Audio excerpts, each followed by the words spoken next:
ചെക്കന് എത്ര തിരിഞ്ഞും മറിഞ്ഞും കിടന്നിട്ട് ഉറക്കം വരുന്നില്ലായിരുന്നു. അപ്പൊ അവൻ അവന്റെ തല പൊളിച്ച് തലച്ചോറെടുത്ത് ആ തലച്ചോറ് വെള്ളത്തിലിട്ട് വെച്ചു.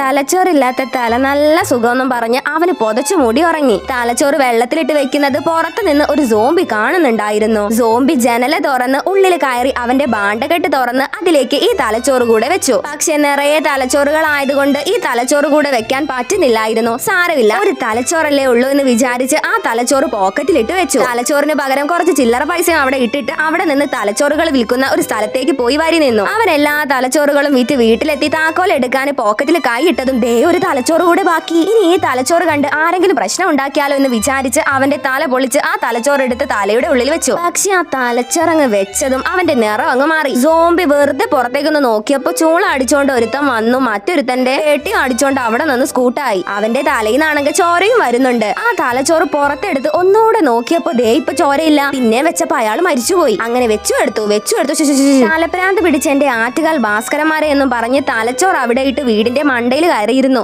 അവന് അവിടെ നിന്നും പേടിച്ച് ഒരു വേസ്റ്റ് കൊട്ടയിൽ പോയിരുന്നു. പ്രാന്ത് പിടിച്ച് സോംബി ചൂലെടുത്ത് തല പൊളിച്ച് ഉള്ളിൽ മുഴുവൻ വൃത്തിയാക്കി. എങ്കിലേ നിങ്ങൾക്ക് തലച്ചോറുണ്ടെങ്കിൽ പറ, ഞാൻ ഇതിൽ എത്ര വട്ടം തലച്ചോറെന്ന് പറഞ്ഞിട്ടുണ്ട് എന്ന്.